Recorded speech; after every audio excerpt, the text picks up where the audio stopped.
चलिए क्लास आपका शुरू करते हैं। हम लोग डिस्कस कर रहे थे वैल्यूएशन ऑफ गुडविल, कि गुडविल का वैल्यूएशन कैसे होता है, ठीक है, पार्टनरशिप बिजनेस में। और लास्ट क्लास में हमने डिस्कस किया था एवरेज प्रॉफिट मेथड को, ठीक है, जिसमें आपको एवरेज प्रॉफिट निकालना था और उसको नंबर ऑफ ईयर्स परचेज से क्या करना था, मल्टीप्लाई कर देना था for the purpose of calculating goodwill, ठीक है। उसके अलावा हम लोगों ने कैपिटल एडजस्टमेंट भी डिस्कस करा था कि कैपिटल एडजस्टमेंट सॉरी प्रॉफिट का एडजस्टमेंट, कि कभी कभी हो सकता है कि प्रॉफिट में आपके नॉन ऑपरेटिंग आइटम्स क्या हो, इन्वॉल्व हो, जैसे आपका लॉस ड्यू टू फायर, ठीक है, या लॉस ड्यू टू थेफ्ट, या आपका कोई लॉटरी के थ्रू इनकम प्रॉफिट गेन हुआ है तो उसको आप क्या कर रहे हैं, प्रॉफिट में दिखा दे रहे हैं। तो उन एलिमेंट्स को क्या करना था, छाड़ देना था, ठीक है। और उस पर आपको क्वेश्चन भी समझाया गया था और होमवर्क भी दिया गया था। जो लोग किए हैं बहुत अच्छा, और नहीं भी किए हैं तो उसको कंप्लीट कर लीजिएगा, ठीक है। आगे बढ़ते हैं वैल्यूएशन में ही। तो वैल्यूएशन में जो दूसरा मेथड है हमारा, that method is your super profit method. कौन सा मेथड है?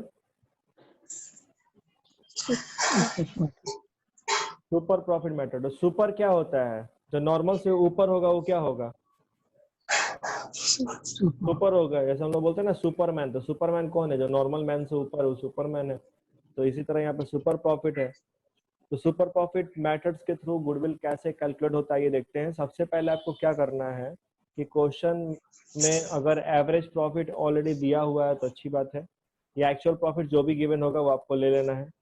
3-4 साल का प्रॉफिट देगा तो क्या करना है, एवरेज प्रॉफिट कैलकुलेट कर लेना है। स्टेप 1 सबसे पहले क्या करना है, आपको एवरेज या एक्चुअल प्रॉफिट ले लेना है, ठीक है। स्टेप नंबर 2 में आप जाएंगे तो स्टेप नंबर 2 में आपको कैलकुलेट करना है कि नॉर्मल प्रॉफिट कितना है, ठीक है।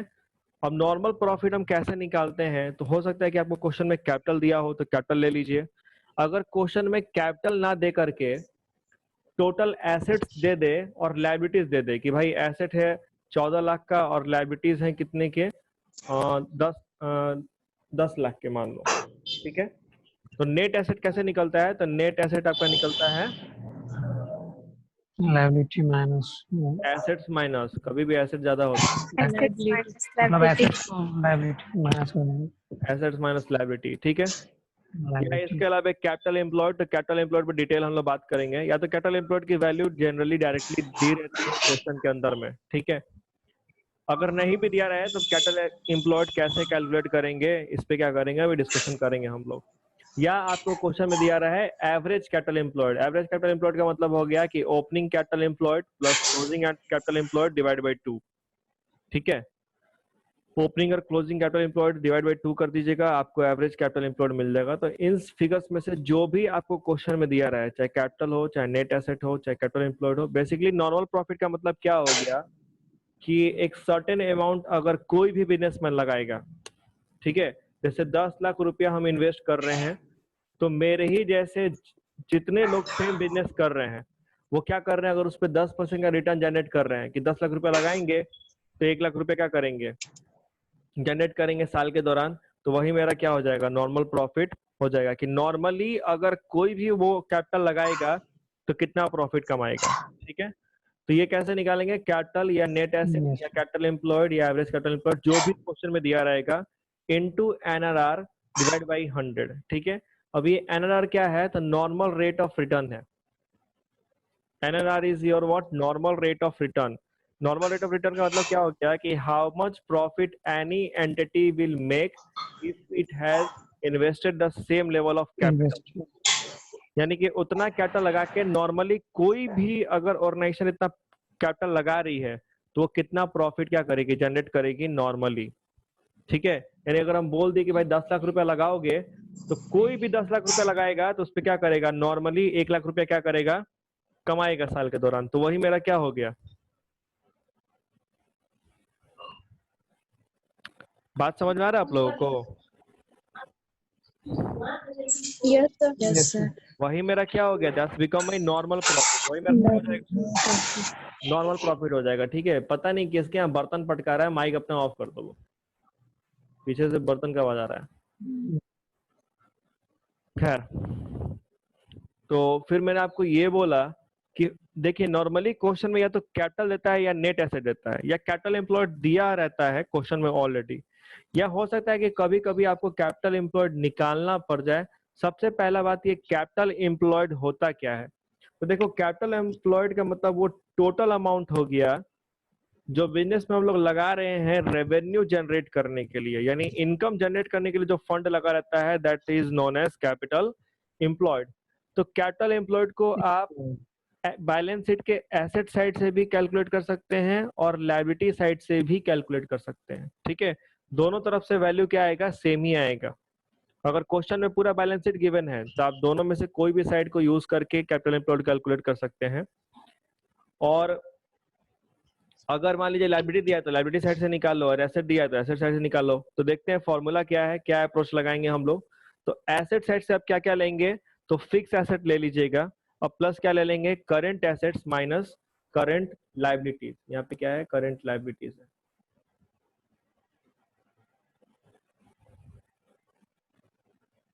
Minus current liabilities. ठीक है, fix asset plus current asset minus current liability करने पे आपको क्या हो जाएगा, कैपिटल एम्प्लॉयड का वैल्यू मिल जाएगा। ठीक है, और ये जो तुम्हारा सीए माइनस सीए हुआ है ना, current asset minus current liability, इसी को ही क्या कहते हैं, लायबिलिटी,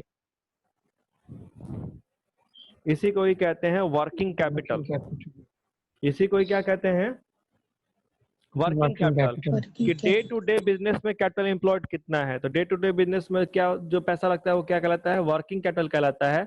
और वो कैसे निकलता है, सीए माइनस सीएल। इसीलिए एक और फॉर्मूला क्या हो जाएगा कि fix asset plus working capital.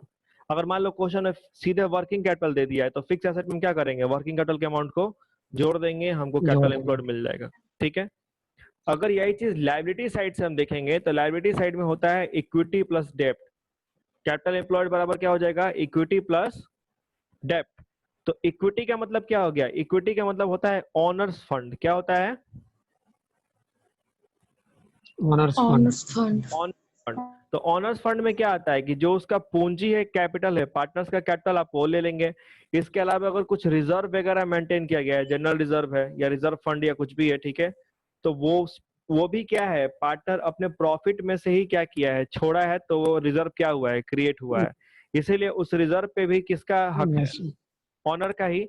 इसीलिए इक्विटी में, इक्विटी का मतलब क्या होता है, कैपिटल प्लस रिजर्व। अगर कैपिटल है और कुछ रिजर्व वगैरह है तो उसको क्या कीजिए, उस पर जोड़ दीजिए, तो आपका वो इक्विटी बन जाएगा। और डेप्ट का मतलब किससे है, डेप्ट का मतलब किससे है, यहाँ पे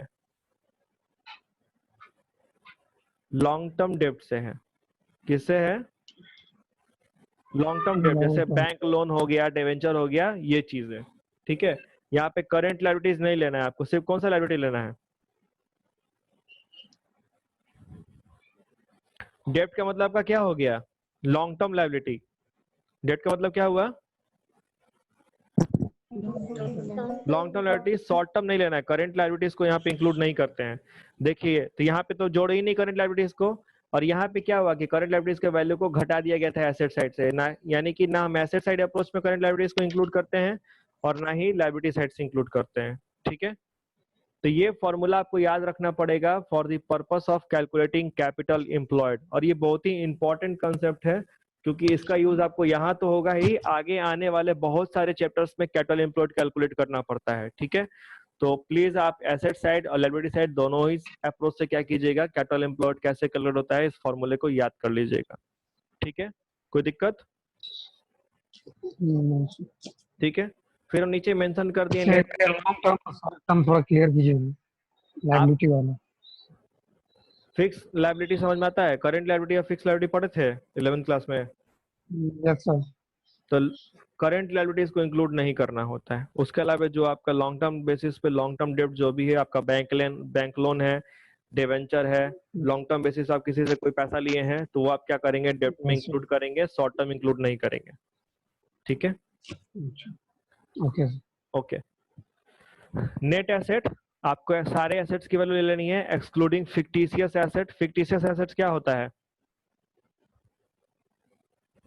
व्हाट आर फिक्टिशियस एसेट्स, दिखाई नहीं, जो दिखाई नहीं देता है वो फिक्टिशियस एसेट होता है। नो सर, वो तो ये है, वो इंटेंजिबल होता है। हाँ इंटेंजिबल है। क्या होता है केस ऑफ फिक्टिशियस एसेट्स?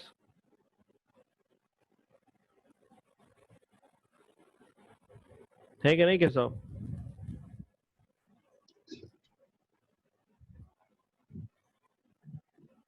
नहीं है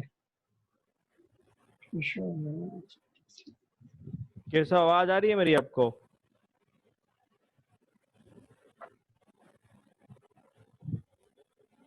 कनेक्ट करके गायब हो गया क्या ये?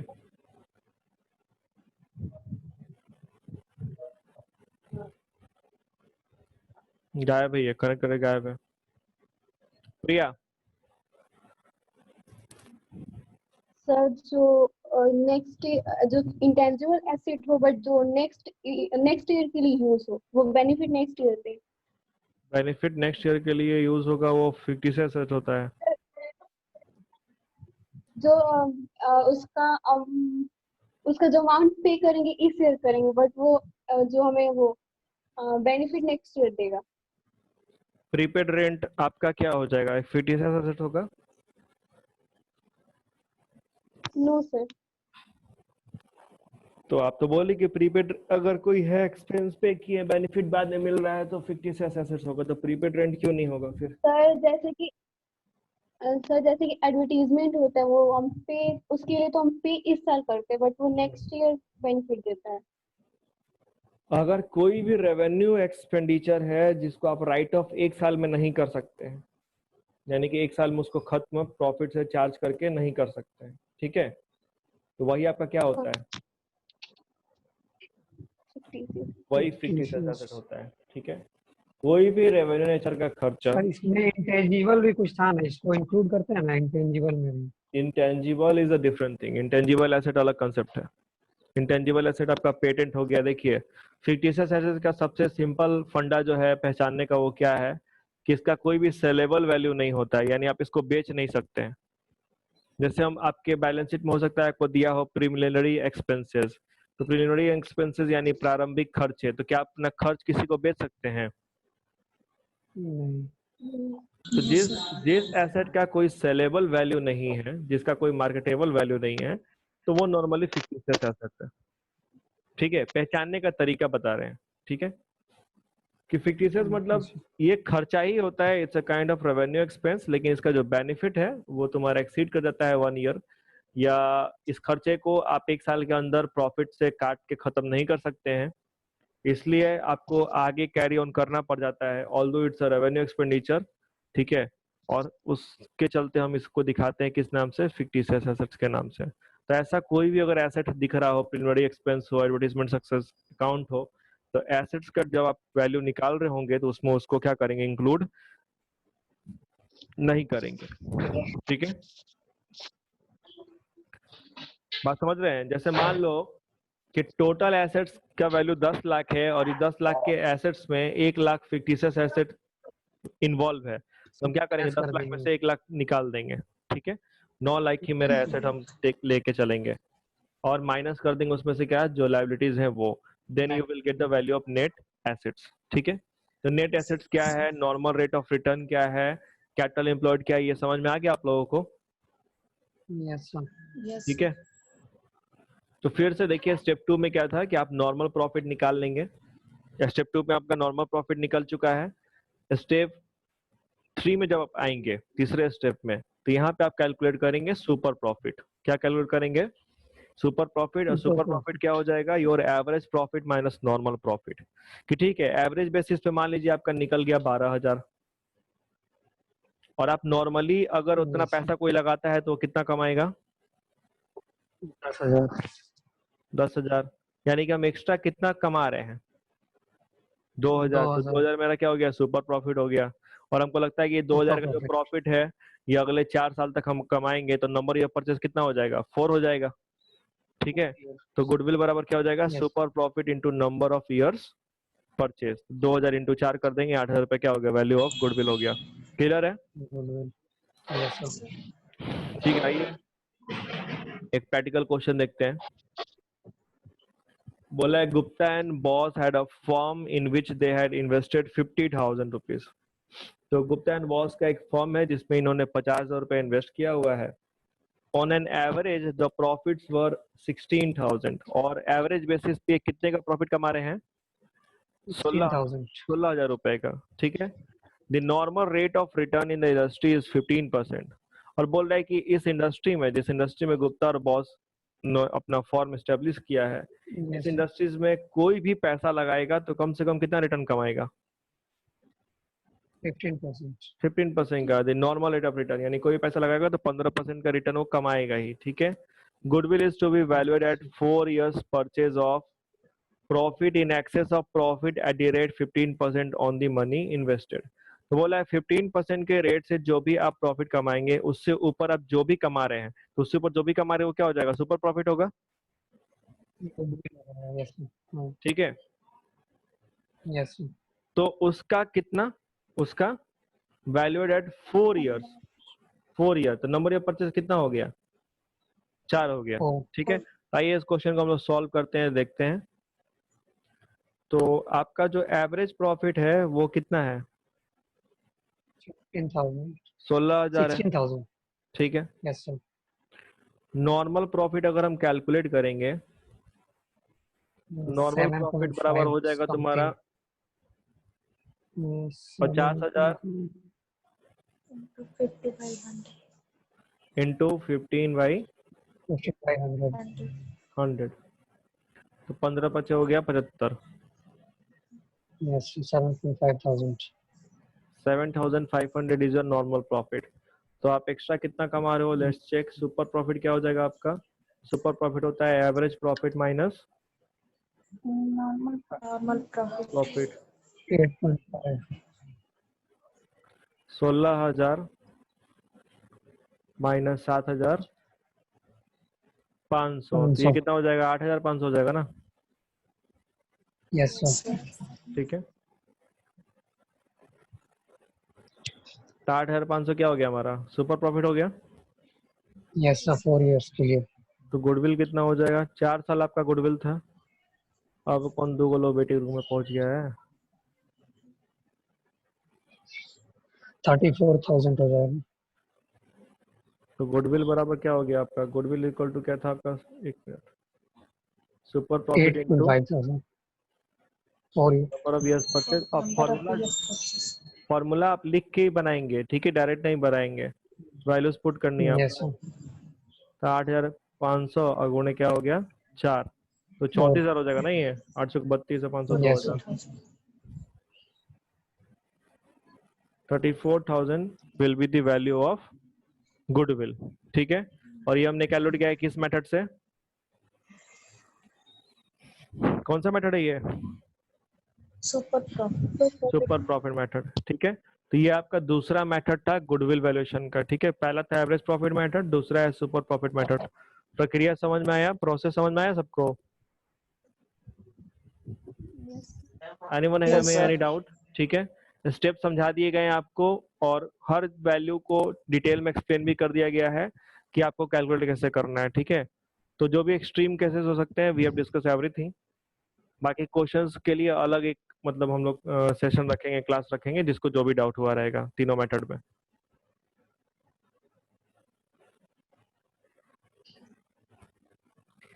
तीसरा और जो लास्ट मेथड है गुडविल के वैल्यूएशन का, वो मेथड हमारा कौन सा मेथड है? Capitalisation method.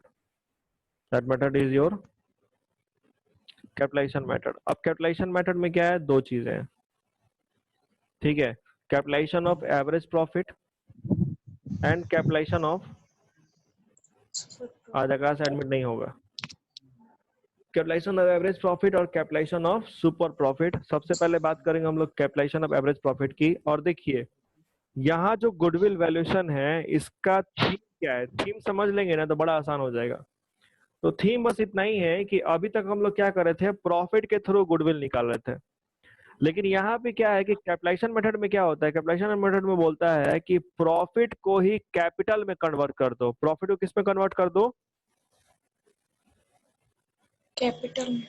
हाँ, प्रॉफिट को ही कैपिटल में कन्वर्ट कर दो। और उसके बाद क्या करेंगे? उसे कंपेयर कर लेंगे एक्चुअल कैपिटल से। अगर एक्चुअल कैपिटल से आपका क्या हो रहा है, जैसे प्रॉफिट को कन्वर्ट करने पे कैपिटल आपको दिखा मान लो 8 लाख, और एक्चुअल में पैसा लगाए हो आप 6 लाख, दैट मीन्स कि आप लगाए हो पैसा कम लेकिन फायदा कमा रहे हो क्या, ज्यादा। ठीक है, तो जो डिफरेंस होगा वही क्या हो जाएगा, गुडविल हो जाएगा। तो बहुत ही आसान है, अगर आप थीम समझ रहे हैं तो ये कैलकुलेशन मेथड में कुछ नहीं है। हाँ, जो थीम नहीं समझेगा उसको थोड़ा बहुत समस्या हो सकता है। तो आइए देखते हैं सबसे पहले calculation of average profit method, step number 1 क्या होगा आपका। तो सबसे पहला जो स्टेप है दैट इज योर कैलकुलेट क्या है सर ये? Capital of average profit method. Capitalisation of average profit method. Capitalisation method जो है आपका तीसरा गुडविल वैल्यूएशन का, तो तीसरा अच्छा। मेथड है वो आपका कैपिटलाइजेशन मेथड है। तो कैपिटलाइजेशन मेथड में आपके दो हैं, कैपिटलाइजेशन मेथड में आपका दो है, दो। कैपिटलाइजेशन ऑफ एवरेज प्रॉफिट है और कैपिटलाइजेशन ऑफ सुपर प्रॉफिट है। तो अभी हम लोग डिस्कस कर रहे हैं capitalization of average profit method को, ठीक है, और उसका डिस्कस करेंगे किसको, capitalization of super profit method को। Okay, yes sir. ठीक है। तो देखिए सबसे पहले capitalization of average profit method में क्या करेंगे, आप एवरेज प्रॉफिट कैलकुलेट कर लेंगे। उसके बाद आपका स्टेप नंबर 2 है। स्टेप नंबर 2 में क्या करना है, आपको निकालना है कैपिटलाइज्ड वैल्यू ऑफ बिजनेस। क्या निकालना है, capitalised value of business. Capitalised value of business, कि अगर हम प्रॉफिट को कैपिटल में कन्वर्ट करते हैं तो उस हिसाब से फर्म का कैपिटल कितना होना चाहिए। ठीक है, तो इसको कैसे हम निकालेंगे, तो निकालेंगे एवरेज प्रॉफिट। एवरेज प्रॉफिट को ले लीजिए, इनटू कर लीजिए 100 से और डिवाइड कर लीजिए NRR से। यहाँ पे फॉर्मूला उल्टा चलता है क्योंकि आप यहाँ पे क्या कर रहे हैं, कन्वर्जन कर रहे हैं, प्रॉफिट को ले जा रहे हैं कैपिटल तक। ठीक है, यस सर। तो जब उल्टा अप्रोच रहेगा तो फॉर्मूला भी क्या हो जाएगा, उल्टा। उल्टा हो जाएगा। ठीक है, average profit into 100 upon NRR। ठीक है, ये करते ही आपका जो प्रॉफिट है वो कैपिटलाइज्ड हो जाएगा। ठीक है, तो आपको मिल जाएगा कि जो बिजनेस है उसकी कैपिटलाइज वैल्यू कितनी है, यानी कि टेक्निकली कैपिटल कितना है। ठीक है, तीसरे स्टेप में क्या है कि आप गुडविल सीधे कैलकुलेट कर सकते हो, और गुडविल बराबर क्या हो जाएगा, तो कैपिटलाइज्ड वैल्यू ऑफ बिजनेस ले लीजिए जो आपने स्टेप 2 में कैलकुलेट किया था, और इसमें से माइनस कर लीजिए। अगर क्वेश्चन में कैपिटल दिया होगा एक्चुअल तो कैपिटल को, अगर कैपिटल नहीं दिया होगा तो किसको, नेट एसेट्स को। अगर नेट एसेट्स नहीं दिया है, अगर कैपिटल एम्प्लॉयड दिया है तो कैपिटल एम्प्लॉयड के वैल्यू को। ठीक है, या आपका एवरेज कैपिटल एम्प्लॉयड जो भी दिया रहेगा। तो ये नॉर्मली इतने पे ही क्वेश्चन आपका क्या हो जाएगा, खत्म हो जाएगा। ये करते ही आपको मिल जाएगा कि भैया आपका गुडविल कितना हो रहा है। ठीक है, तो आइए क्वेश्चन देख लेते हैं यस इसके ऊपर, क्वेश्चन से ज्यादा क्लियर समझ में आ जाएगा।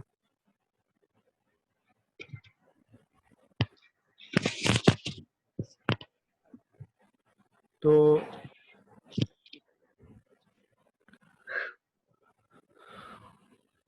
मान के चलो क्वेश्चन में तुमको क्या है कि गिवन है कि एवरेज प्रॉफिट जो है फर्म का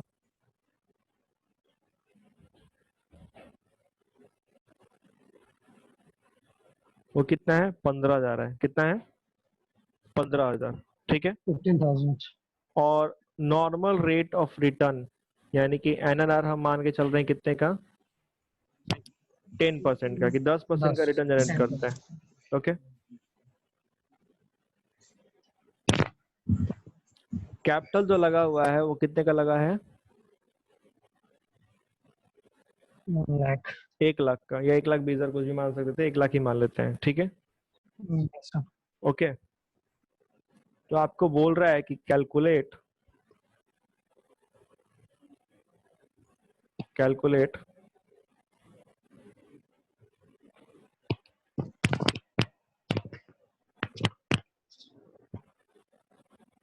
वैल्यू ऑफ गुडविल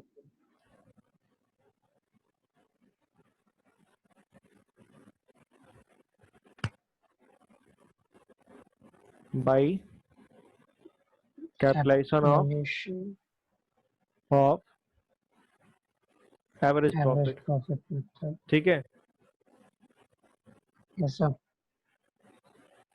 क्योंकि आपको अगर कोई किताब का भी क्वेश्चन उठाते हैं, बोर्ड का भी उठाएंगे, तो यही वैल्यू क्या करनी है, क्वेश्चन में से निकालना है कि एवरेज प्रॉफिट कितना है, नॉर्मल रेट ऑफ रिटर्न कितना है, और कैपिटल या कैपिटल एम्प्लॉयड या नेट एसेट्स की वैल्यू कितनी दी गई है क्वेश्चन के Yeah. अंदर में, ठीक है। तो सबसे पहले आपको क्या निकालना था कि आपका एवरेज प्रॉफिट तो ऑलरेडी दिया हुआ है, कितना है 15,000। तो स्टेप 2 Yes, में आ sir. जाएंगे हम लोग। स्टेप 2 में हम लोग क्या निकालेंगे, कैपिटलाइज वैल्यू ऑफ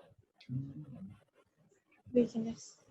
बिजनेस। तो कैपिटलाइज वैल्यू ऑफ बिजनेस का फॉर्मूला क्या था, average profit into 100 upon 100 by NRR average profit हम कमा रहे हैं 15,000 का, 15,000. 100 हो गया, नॉर्मल रेट ऑफ रिटर्न कितने का हो गया, 10% का। 10. तो ये आपका कितना हो Yes, गया, 50,000. 1,50,000, ठीक है। तो एवरेज प्रॉफिट के हिसाब से,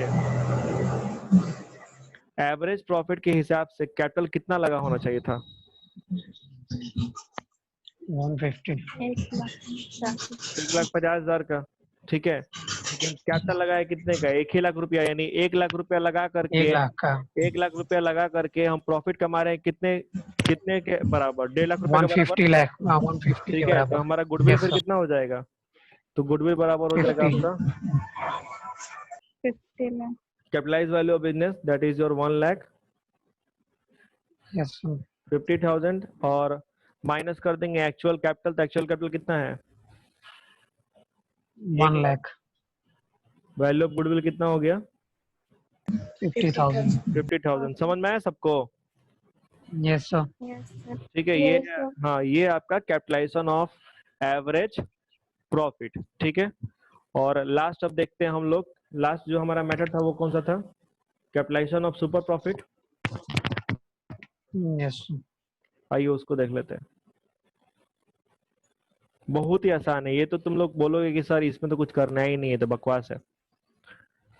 लास्ट हाँ, मेथड हाँ, is your, last method is your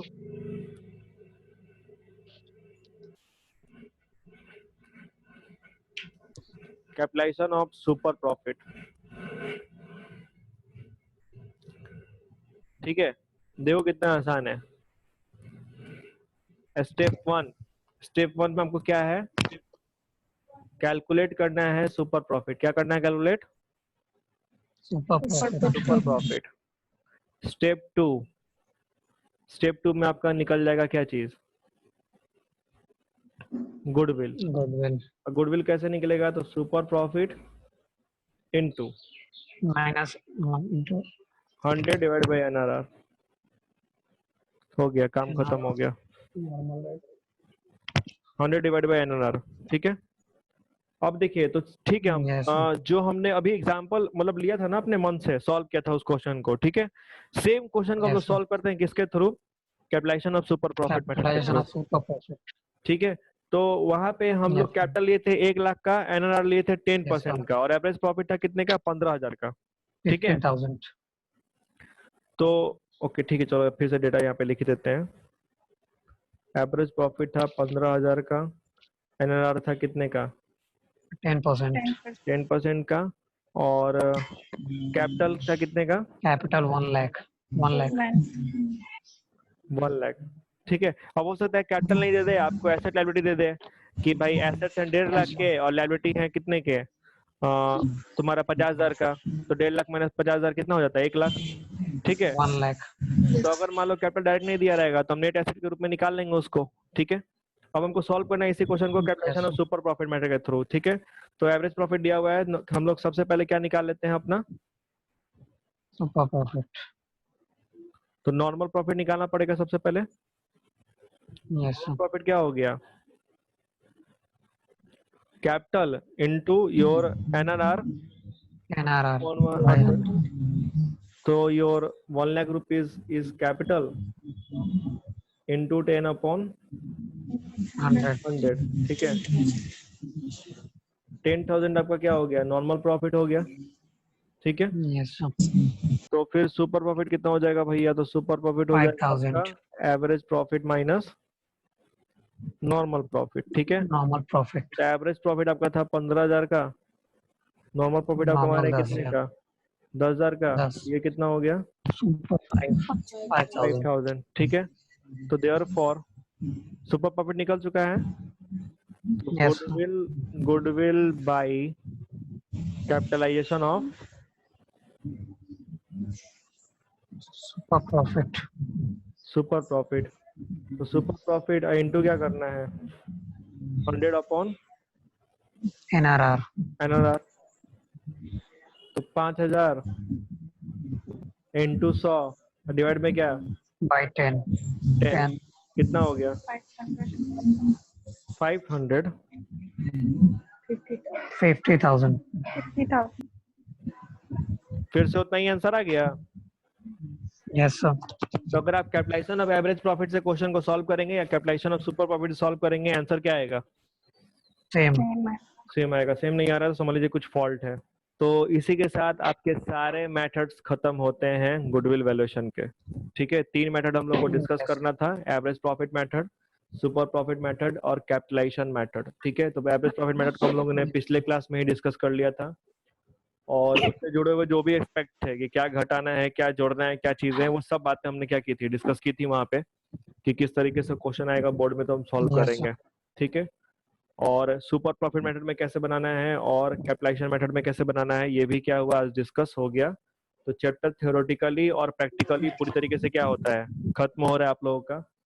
questions आपको हम भेज देते हैं, क्वेश्चंस पूरा पहले कंप्लीट कीजिए। ठीक है। क्योंकि एवरेज प्रॉफिट मेथड का भी क्वेश्चन नहीं बनाया आप लोग, ये नहीं Yes, कीजिएगा तो फिर आप आगे प्रोसीड नहीं कर पाइएगा।